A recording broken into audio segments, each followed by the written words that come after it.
नमस्कार साथियों, कैसे हैं आप सभी। आशा करता हूं सभी लोग बढ़िया होंगे, अच्छे होंगे और अपने एग्जाम की तैयारियों में सब लोग लग चुके होंगे।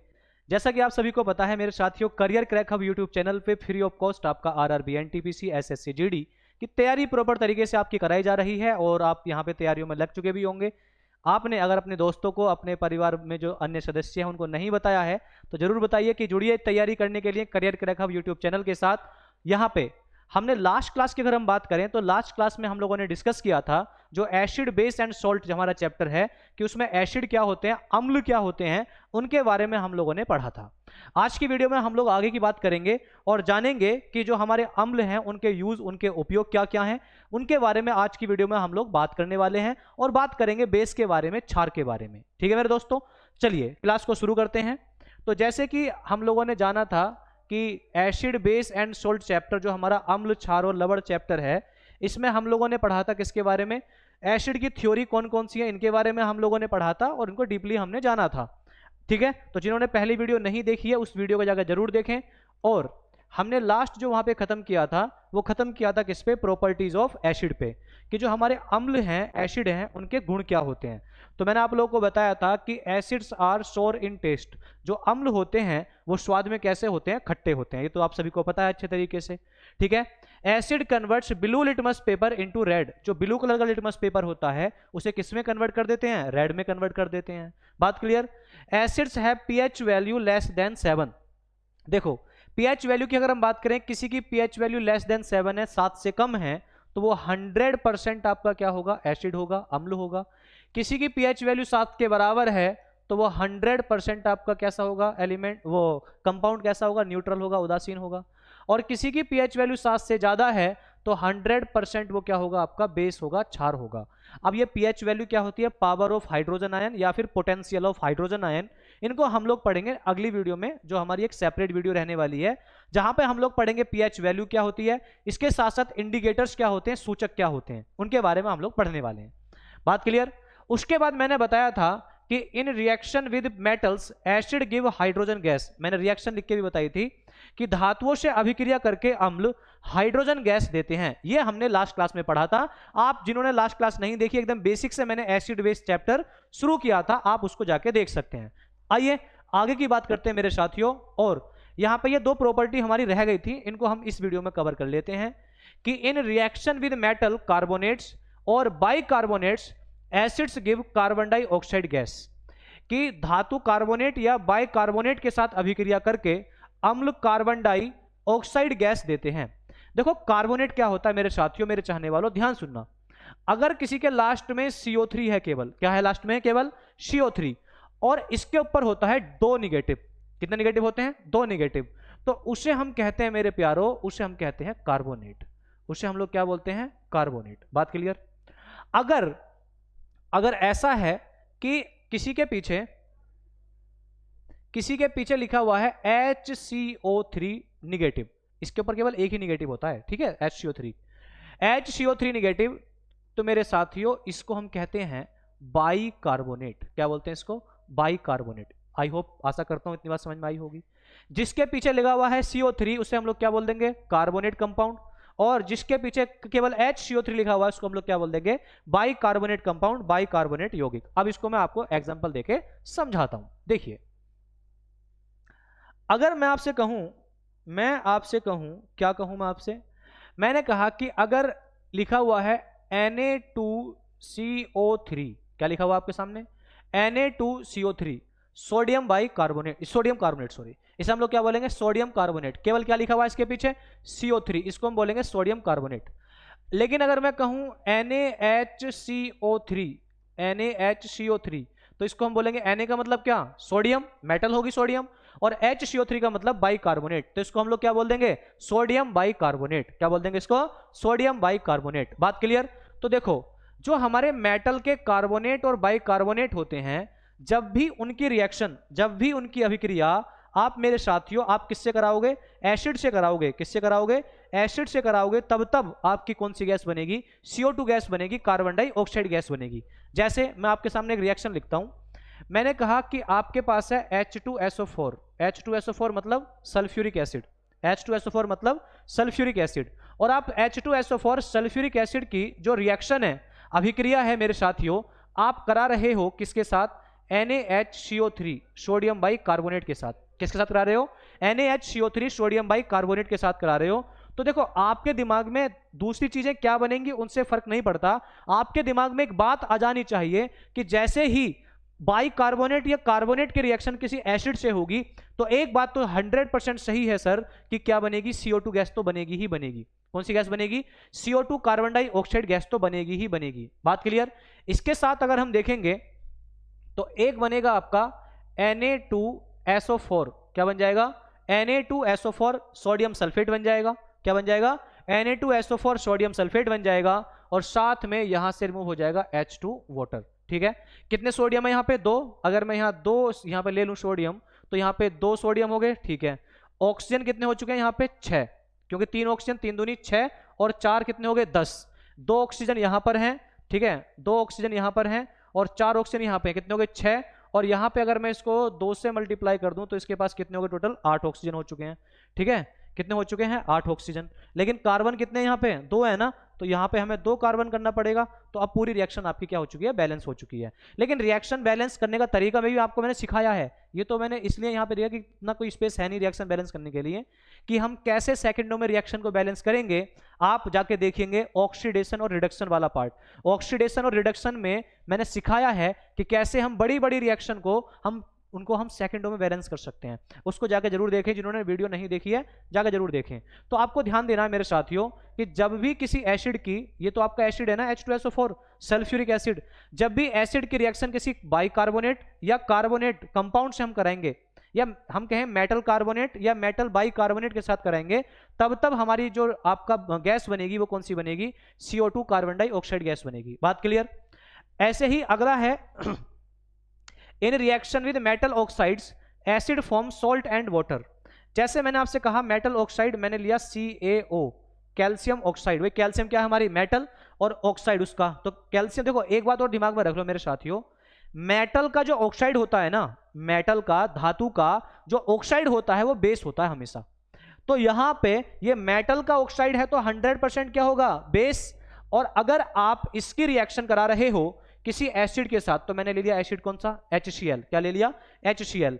तो एक तो ये बनाएगा सॉल्ट, तो यहां पे एक सॉल्ट बन गया CaCl2, कैल्शियम क्लोराइड। ठीक है, सॉल्ट बनेगा और इसके साथ साथ यहां से रिमूव होगा H2O वाटर। क्या बनेगा? H2O वाटर बनेगा। यही तो बोल रहा है वो, in reaction with metal oxides acid form salt and water.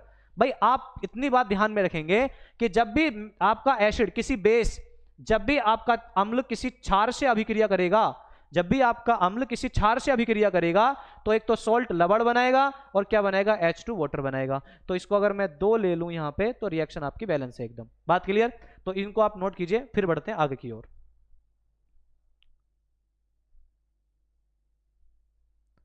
Note हो गया होगा सभी का ये? ठीक है, तो ये 2 प्रॉपर्टी हमारी रह गई थी लास्ट क्लास में, ये हमने यहाँ पे कवर कर ली हैं। अब चलते हैं आगे की ओर, बढ़ते हैं आगे की ओर। और नेक्स्ट पार्ट क्या है हमारा? यूजेस ऑफ एसिड, अम्लों के उपयोग। ठीक है, यूजेस ऑफ एसिड, अम्लों के उपयोग। अब ये जो हमारे एसिड हैं इनके क्या क्या यूज हैं इनके बारे में हम लोग पढ़ेंगे। देखिए सबसे पहला हमारा जो एसिड है उसका नाम है हाइड्रोक्लोरिक एसिड। हाइड्रोक्लोरिक एसिड जिसको हम लोग क्या बोलते हैं? HCl। ठीक है, hydrochloric acid HCl। Hydrochloric acid की अगर हम बात करते हैं तो हमारा जो पेट है, हमारा जो स्टमक है, पेट है, हमारे स्टमक में पेट के अंदर एक एसिड होता है जिसका नाम क्या है? Hydrochloric acid. तो इसमें एक चीज आप लिखेंगे, it is present in human stomach. It is present in human stomach. यह मानव पेट में पाया जाता है।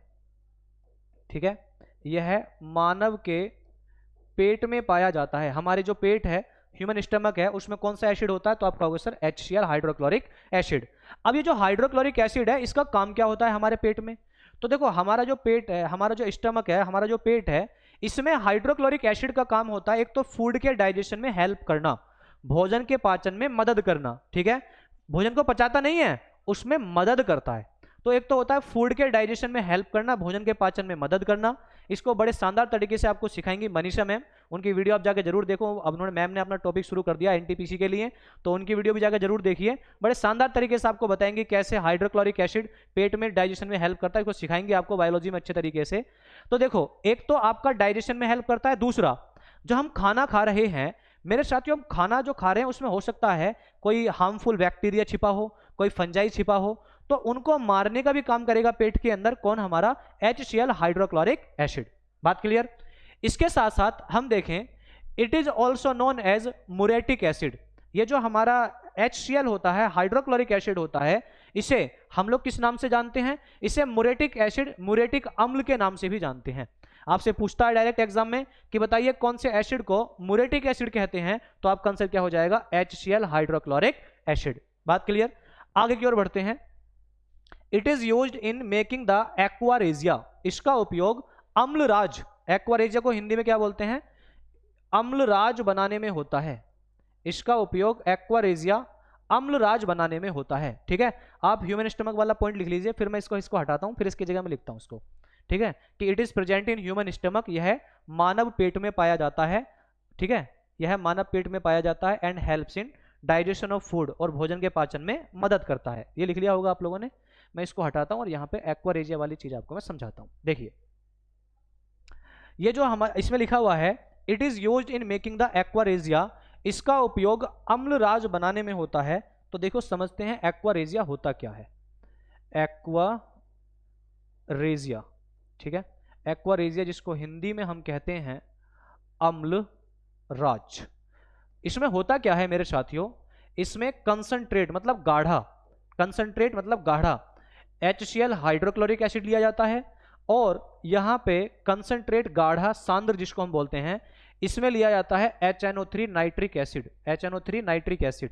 तो कंसंट्रेट सांद्र हाइड्रोक्लोरिक एसिड, सांद्र हाइड्रोक्लोरिक अम्ल और सांद्र नाइट्रिक अम्ल का जो मिश्रण होता है, उसी को हम लोग क्या बोलते हैं, एक्वारेजिया बोलते हैं। इन दोनों का जो रेशियो रहता है इसमें एक्वारेजिया में, वो रहता है 3:1 का। कितना, 3:1, मतलब 75% एक्वारेजिया में HCl होता है, हाइड्रोक्लोरिक एसिड होता है, और 1% इसमें 25% क्या होता है इसके अंदर, कंसंट्रेट HNO3 नाइट्रिक एसिड होता है। बात क्लियर। और इस एक्वारेजिया का अम्लराज का जो उपयोग होता है, जो गोल्ड स्मिथ होता है, जो सुनार होता है, हमारे सोने और चांदी के जो आभूषण होते हैं उनकी सफाई में होता है। ठीक है, आपसे पूछेगा एक्वारेजिया अम्लराज का उपयोग कहां पे होता है, तो एक्वारेजिया अम्लराज का उपयोग होता है सोने और चांदी के आभूषणों की सफाई में। बात क्लियर, लिख लेना इसको। Aqua regia is used in cleaning the gold and silver jewellery. Aqua regia Amalraj का उपयोग सोने और चांदी के आभूषणों की सफाई में होता है। और इसमें कौन कौन से एसिड होते हैं, कंसंट्रेट सांद्र मतलब गाढ़ा HCl हाइड्रोक्लोरिक एसिड होता है, कंसंट्रेट HNO3 आपका नाइट्रिक एसिड होता है। मेरे साथियों एक बात और याद रखेंगे, जो एक्वारेजिया होता है, एक्वारेजिया को हम कहते हैं रॉयल वाटर। ठीक है, इसको हम लोग क्या बोलते हैं, रॉयल वाटर भी कहते हैं, इसको हम शाही जल भी कहते हैं। आपसे पूछेगा कि बताइए किसे रॉयल वाटर शाही जल कहा जाता है, तो आप कहेंगे सर एक्वारेजिया को बोलते हैं। किसको बोलते हैं, एक्वारेजिया को बोलते हैं। बात क्लियर। तो एक्वारेजिया के बारे में इतनी बात आपको जाननी है। Next, it is used in making PVC। PVC मतलब पॉलीविनाइल क्लोराइड, पॉलीविनाइल क्लोराइड। अब ये PVC का पाइप आपने सुना होगा, तो ये PVC का पाइप बनाने में इसका यूज होता है, किसका, HCl हाइड्रोक्लोरिक एसिड का। अब ये पॉलीविनाइल क्लोराइड हम लोग पढ़ेंगे, एक चैप्टर आता है पॉलीमर, बहुलक, उसमें मैं आपको डिटेल में पढ़ाऊंगा PVC के बारे में, बैकेलाइट के बारे में, आपका पॉलीथीन के बारे में। इन सारी चीजों को हम लोग पढ़ेंगे कहां पे, आपका चैप्टर हम लोग जब पढ़ेंगे कौन सा, पॉलीमर्स, बहुलक। बात क्लियर, इनको नोट कीजिए इन पॉइंट्स को, फिर बढ़ते हैं आगे। ठीक है, आशा करता हूं सबने नोट कर लिया होगा HCl के बारे में। चलिए बढ़ते हैं आगे की ओर। और अगला एसिड कौन सा है हमारा, अगला एसिड है मेरे साथियों सल्फ्यूरिक एसिड, सल्फ्यूरिक अम्ल। तो देखेंगे जो सल्फ्यूरिक एसिड होता है, जो सल्फ्यूरिक अम्ल होता है हमारा, इसे मेरे साथियों कहा जाता है king of acid, king of acid, या फिर इसको बोलते हैं किंग ऑफ केमिकल। ठीक है, या तो इसको बोलते हैं किंग ऑफ एसिड, या फिर क्या बोलते हैं इसको, किंग ऑफ केमिकल। इसे कहा जाता है अम्लों का राजा, अम्लों का राजा। जैसे मुंबईचा राजा बोलते हैं ना, वैसे ही अम्लों का राजा। तो अम्लों का राजा होता है, या तो अम्लों का राजा बोलते हैं, या इसे कहते हैं रसायनों का राजा। रसायनों का राजा। अब इसे राजा क्यों बोलते हैं भैया? तो देखो, अम्लों का राजा या रसायनों का राजा इसलिए बोला जाता है क्योंकि हमारी केमिकल इंडस्ट्री में जो हमारा रासायनिक विज्ञान का क्षेत्र है उसमें सबसे ज्यादा उपयोग होने वाला जो केमिकल होता है वो H2SO4 होता है। बहुत सारे यूज हैं इसके। आप उर्वरक बनाओ, आप इसमें पेट्रोलियम के शुद्धिकरण की बात कर लो, आप बात कर लो सर्फ बनाने की, आप ऑर्गेनिक में जाओगे, ऑर्गेनिक केमिस्ट्री में जाओगे, कार्बनिक रसायन में जाओगे, वहां भी इसके बहुत सारे यूज हैं। तो बहुत ज़्यादा यूज होता है आपका ये H2SO4 सल्फ्यूरिक एसिड, इसलिए इसको हम कहते हैं किंग ऑफ एसिड या फिर किंग ऑफ केमिकल। केमिस्ट्री में सबसे ज़्यादा यूज होने वाला केमिकल है ये, ऐसा समझ लो। बात क्लियर? अगर हम देखें इसको, it is used in purification of petroleum. इसका उपयोग पेट्रोलियम के शुद्धिकरण में किया जाता है। जो पेट्रोल होता है, पेट्रोलियम होता है, पेट्रोलियम मतलब डीजल, पेट्रोल, आपका इन सब के शुद्धिकरण में कौन से एसिड का यूज होता है? सल्फ्यूरिक एसिड का। It is used in lead storage battery, जो हमारी इन्वर्टर की बैटरियां हैं, आप पता ही अच्छी तरीके से इन्वर्टर वगैरह की बैटरियां होती हैं, इसका उपयोग लेड स्टोरेज बैटरी में किया जाता है। बात क्लियर? तो इनको नोट कीजिए, फिर बढ़ते हैं आगे, चलते हैं आगे की ओर। कर लिया होगा नोट सभी ने ये वाला पॉइंट? ये कर लिया, स्क्रीनशॉट ले लिया होगा, ठीक है। चलिए बढ़ते हैं आगे। आगे देखेंगे, मैंने आपको ये बताया था it is used in making detergent. इसका उपयोग डिटर्जेंट, जिसको हिंदी में बोलते हैं अपमार्जक। डिटर्जेंट अपमार्जक मतलब सर्फ। इसका उपयोग डिटर्जेंट बनाने में, अपमार्जक बनाने में होता है, मतलब सर्फ बनाने में होता है। It is used as dehydrating agent. इसका उपयोग निर्जलीकरण या निर्जलीकारक के रूप में होता है। निर्जलीकरक का मतलब क्या होता है? जहां पे H2O वाटर प्रेजेंट होता है, पानी उपस्थित होता है, उसको खत्म करने के लिए, उसको हटाने के लिए किसका यूज कर सकते हैं हम लोग? H2SO4 सल्फ्यूरिक एसिड का यूज कर सकते हैं। Next, it is used in making the dye. इसका उपयोग डाई, जिसको हिंदी में हम कहते हैं रंजक, जैसे कपड़ों पर, आपको कपड़ों को रंग बनने के लिए डाई करते हैं, बालों पे लगाने के लिए डाई बनाते हैं, तो इसका उपयोग रंजक बनाने में, डाई बनाने में किया जाता है। डाई वो वाली नहीं जो खेत में यूज होती है, वो नहीं। डाई का मतलब है रंजक, जो रंग देने वाला हो, उसको बनाने में इसका यूज करते हैं। ठीक है, तो नोट कीजिए फटाफट से इसके बारे में, फिर बढ़ते हैं आगे, इसके आगे की बातें करेंगे। स्क्रीनशॉट ले लिया होगा उम्मीद करता हूँ। चलिए बहुत बढ़िया। अब मेरे साथियों, इसी में आपको 2-3 बातें और याद रखनी है। देखो, अगर मैं बात कर रहा हूं यहाँ H2SO4 की, किसकी? H2SO4 sulphuric acid. तो मैंने ये तो बता दिया कि H2SO4 सल्फ्यूरिक एसिड को हम क्या बोलते हैं? किंग ऑफ एसिड या किंग ऑफ केमिकल, रसायनों का राजा या अम्लों का राजा कहते हैं। इसका एक नाम और है, इसको ऑयल ऑफ विट्रियोल के नाम से भी जाना जाता है। किस नाम से? इसे ऑयल ऑफ विट्रियोल के नाम से भी जाना जाता है। ठीक है, आपसे डायरेक्ट यही पूछेगा कि बताइए किसे ऑयल ऑफ विट्रियोल कहा जाता है? तो ऑयल ऑफ विट्रियोल किसे कहते हैं हम लोग? हम H2SO4 सल्फ्यूरिक एसिड को बोलते हैं। बात क्लियर? तो ये सारी चीजें हमें जाननी है किसके बारे में? सल्फ्यूरिक एसिड के बारे में। बढ़ते हैं आगे की ओर। नेक्स्ट है हमारा कौन सा acid? Nitric acid. Nitric acid HNO3। ठीक है, nitric acid HNO3 terrorist acid है। टेररिस्ट एसिड है, आतंकवादी एसिड है। क्यों आतंकवादी है? क्योंकि इसका यूज ज्यादातर जो आतंकवाद की चीजें हैं, विस्फोटक चीजें हैं, उनको बनाने में यूज होता है। पहला पॉइंट है it is used in making fertiliser. इसका उपयोग उर्वरक बनाने में होता है। ठीक है, चलिए जी।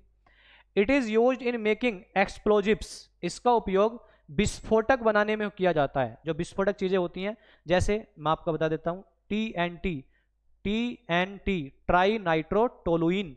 ठीक है, TNG ट्राई नाइट्रोग्लिसरीन। इन सबको बनाने में कौन से एसिड का यूज होता है? नाइट्रिक एसिड का। हम लोग पढ़ेंगे एक्सप्लोजिव्स के बारे में, क्योंकि 1-2 क्वेश्चन पूछा जाता है। तो TNG, TNP, TNT क्या होते हैं सब पढ़ाऊंगा आपको, टेंशन मत लो। ठीक है, नेक्स्ट है it is used in making medicine. इसका उपयोग दवाइयां बनाने में किया जाता है। और मैंने एक यूज ऑलरेडी आपको लिखवा दिया है, कहाँ? HCl में, कि इसका उपयोग क्या बनाने में होता है? एक्वारेजिया अम्लराज बनाने में होता है। ये मैंने आपको लिखवा दिया ऑलरेडी कि it is used in making aqua regia. इसका उपयोग अम्लराज बनाने में होता है। बात क्लियर? तो चीजें पसंद आ रही हो मेरे साथियों तो वीडियो को लाइक करना ना भूलें और चैनल को सब्सक्राइब करना ना भूलें। दोस्तों में भी शेयर करते रहिए और इसको नोट कीजिए। फिर बढ़ते हैं, चलते हैं आगे की ओर। इसका स्क्रीनशॉट लीजिए फटाफट। स्क्रीनशॉट ले लिया है? चलिए बढ़ते हैं आगे की ओर, चलते हैं आगे की ओर। नेक्स्ट है आपका ऑक्जेलिक एसिड। ऑक्जेलिक अम्ल, ठीक है, ऑक्जेलिक एसिड, ऑक्जेलिक अम्ल। तो आप लोग पालक, बैंगन, टमाटर ये जो खा रहे हो ना, इन सब में कौन सा एसिड होता है? Oxalic acid.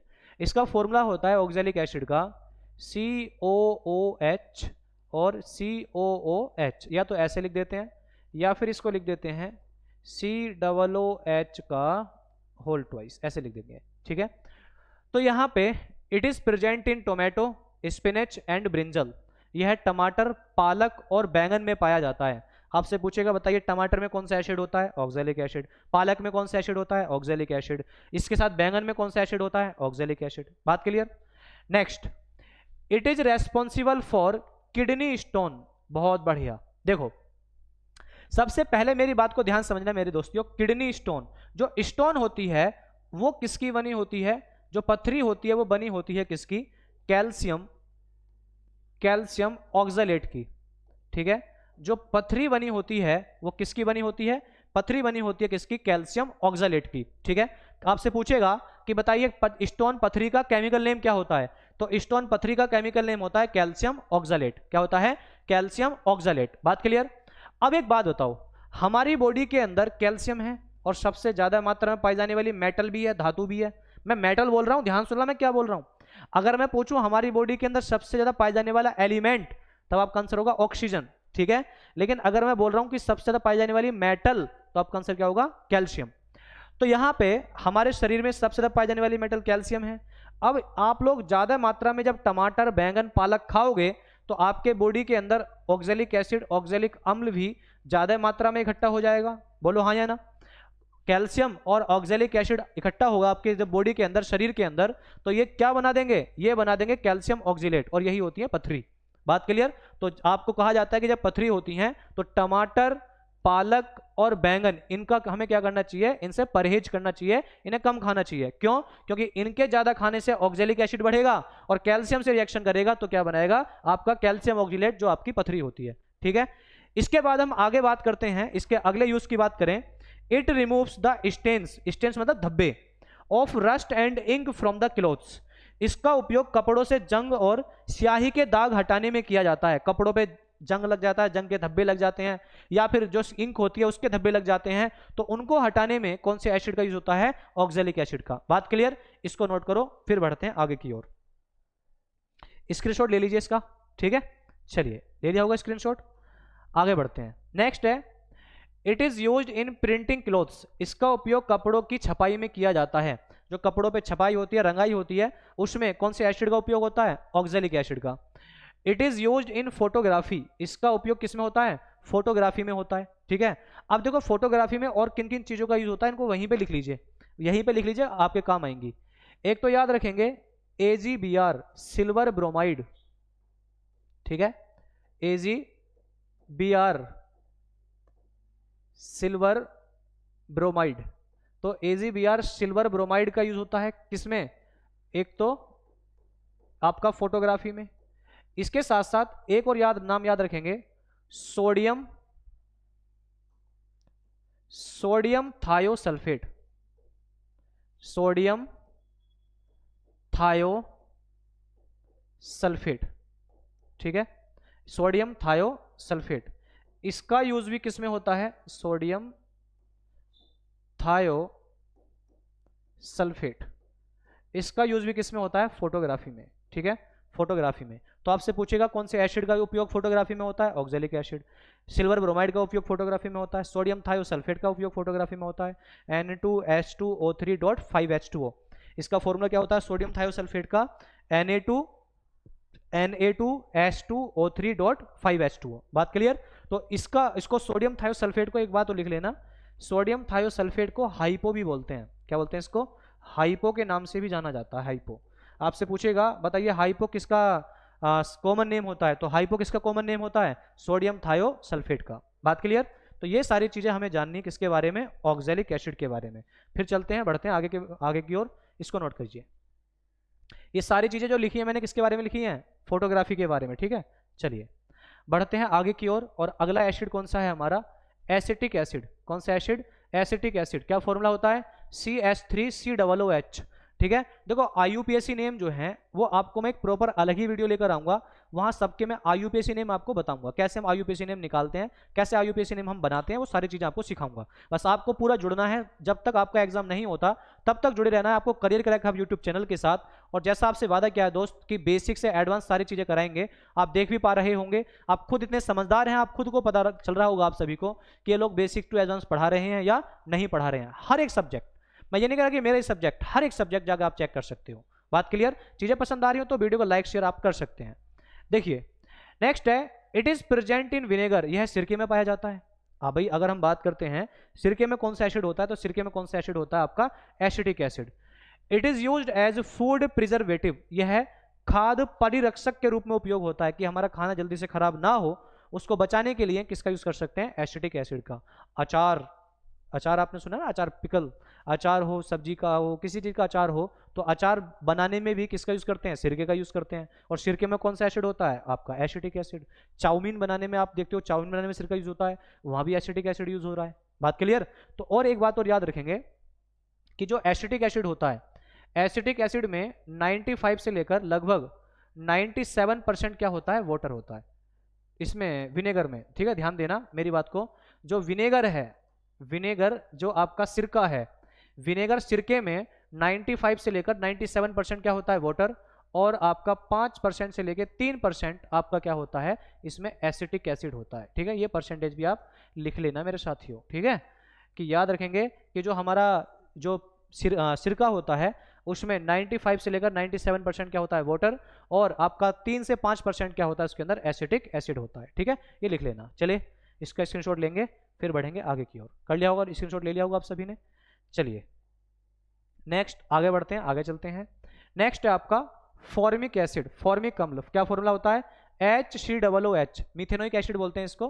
ठीक है, उसको इथेनोइक एसिड बोलते थे, बोलते हैं, लेकिन ये आपका मैं IUPAC में प्रॉपर आपका अलग वीडियो में पढ़ाऊंगा। ठीक है, इसकी टेंशन नहीं लेंगे। तो it is present in the sting of red ants, यह है जो लाल चींटी होती हैं।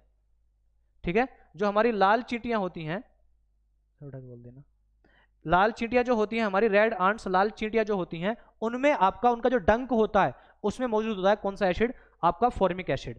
आपको कभी लाल चींटी ने जैसा काटा होगा तो उस जगह पे जलन होती है, सेंसेशन होती है, जलन होती है, तो आप लोग क्या करते हो वहां पे, अगर आप साबुन है, साबुन लगा लीजिए, जंग लगा लोहा है उसको लगा लीजिए, तो वो जलन आपकी कम हो जाएगी। क्यों? क्योंकि आपके जो शरीर है, आपके शरीर में गया डंक, और डंक में कौन सा एसिड है, आपका फॉर्मिक एसिड। जैसे उस पर बेस लगेगा उसके ऊपर, तो वो कैसा हो जाएगा, न्यूट्रल हो जाएगा, उदासीन हो जाएगा। बात clear? Next, it is used as food fruit, it is used as fruit preservative. इसका उपयोग फलों के संरक्षक के रूप में किया जाता है, कि भाई अगर हमारे पास फल हैं, जैसे आपका मंडी वगैरह में फल आपके स्टोर रहते हैं बहुत टाइम तक, तो वो फल जल्दी से खराब ना हो उसके लिए हम यूज करते हैं किसका, फॉर्मिक एसिड का। फलों को पकाने के लिए यूज करते हैं किसका, एसिटिलीन गैस का, लेकिन वो आर्टिफिशियल तरीके से, कृत्रिम रूप से। नेचुरल तरीके से जो फल पकते हैं वो आपके इथिलीन गैस, जो इसको हम इथिलीन बोलते हैं, उसकी वजह से आपका पकता है। मैं इसको पढ़ाऊंगा आपको जब ऑर्गेनिक केमिस्ट्री पढ़ेंगे तब।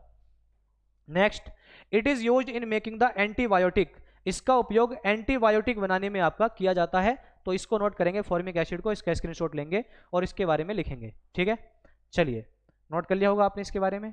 बढ़ते हैं आगे की ओर। नेक्स्ट है आपका सिट्रिक एसिड। ठीक है, citric acid, citric acid, C6H8O7। It is present in lemon and orange, यह नींबू और संतरे में पाया जाता है, मतलब खट्टी चीजों में पाया जाता है। It is use in medicine, आप लोगों ने बहुत सारी मेडिसिन देखे होंगे, उसमें लिखा होता है सिट्रिक एसिड, तो इसका उपयोग दवाइयां बनाने में भी होता है।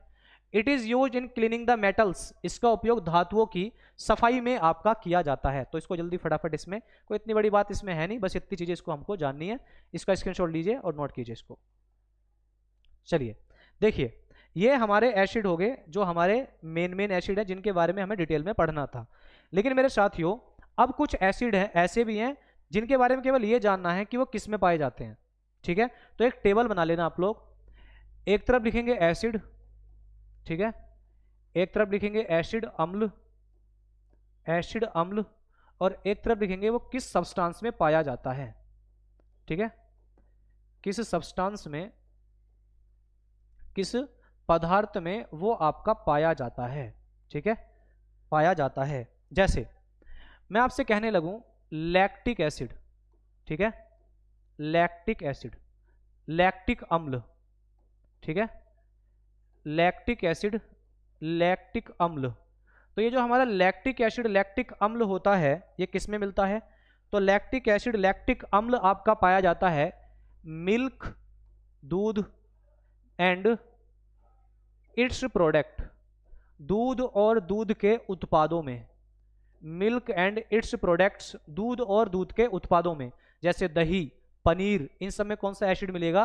तो आप कहोगे सर लैक्टिक एसिड आपका मिलेगा। बात क्लियर? लैक्ट शब्द कहीं मिल जाए, लिखा मिल जाए, तो लैक्ट शब्द का मतलब समझ लेना वहां किसकी बात हो रही है? दूध या दूध के उत्पादों की बात हो रही है, मिल्क या मिल्क के प्रोडक्टों की बात हो रही है, ठीक है।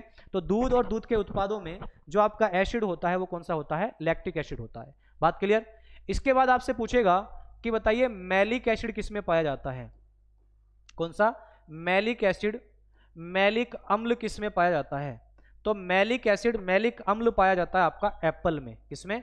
एप्पल में, सेब में। एप्पल सेब में कौन सा एसिड होता है मेरे साथियों? तो आप कहेंगे मैलिक एसिड। कौन सा एसिड? Malic acid. इसके साथ साथ याद रखेंगे टैनिक एसिड। कौन सा acid? Tannic acid. Tannic acid किस में होता है? तो याद रखेंगे टैनिक एसिड आपका होता है टी में, चाय में, ठीक है। टी, चाय में कौन सा एसिड होता है? तो आप याद रखेंगे टैनिक एसिड। इसके साथ साथ आपको पूछा जाएगा कि बताइए टार्ट्रिक एसिड किस में होता है? कौन सा एसिड? टार्ट्रिक एसिड, टार्ट्रिक अम्ल किस में पाया जाता है? तो याद रखेंगे टार्ट्रिक एसिड पाया जाता है किस में? टेमरिंड, इमली में पाया जाता है। टेमरिंड इमली में पाया जाता है, इमली में। और ग्रेप्स, अंगूरों में पाया जाता है। ग्रेप्स अंगूरों में पाया जाता है। किस किस में? एक तो इमली और अंगूर, इमली और अंगूर, इन दोनों में कौन सा एसिड होता है? इमली और अंगूर में। तो आप कहोगे सर टार्ट्रिक एसिड, ठीक है। पहला था लैक्टिक एसिड, फिर था मैलिक, फिर था टैनिक, उसके बाद था टार्ट्रिक एसिड। इसके साथ साथ आपसे पूछेगा कि बताइए ग्लूमेटिक एसिड किस में होता है? ठीक है, सॉरी, ग्लूटेमिक एसिड किस में होता है? तो ये आपका होता है किसके अंदर? ये आपका होता है व्हीट, गेहूं के अंदर। किसके अंदर? व्हीट, गेहूं के अंदर। बात क्लियर? चलिए इसको नोट कीजिए, फिर बढ़ते हैं आगे की ओर। इसका स्क्रीनशॉट ले लीजिए फटाफट, ठीक है। चलिए, ठीक है। तो ये हमारे एसिड हैं। इसके साथ साथ आपको एक दो एसिड और याद रख लेना। आपसे पूछेगा कि मसल फैटिग, मांसपेशियों में दर्द कौन से एसिड के इकट्ठा होने की वजह से होता है? तो भी आंसर क्या होगा? Lactic acid. लिख लेना, मांसपेशियों में जो थकावट होती है वो लैक्टिक एसिड के इकट्ठा होने के कारण होती है। Muscle fatigue occurs due to storage of lactic acid. Muscle fatigue occurs due to storage of lactic acid inside muscle, ठीक है। मांसपेशियों में जो थकावट होती है वो मांसपेशियों में लैक्टिक एसिड के इकट्ठा होने के कारण होती है। घुटनों में, जोड़ों में दर्द किसकी वजह से होता है? तो जोड़ों में दर्द होता है यूरिक एसिड की वजह से। कौन से एसिड की वजह से? यूरिक एसिड की वजह से, यूरिक अम्ल की वजह से, ठीक है। तो ये हमारे एसिड हैं जिनको हमने डिटेल में जाना, जिनको हमने पढ़ा, ठीक है। वीडियो कैसी लगी कमेंट करके जरूर बताएं। बाकी मिलेंगे नेक्स्ट क्लास में। Thank you.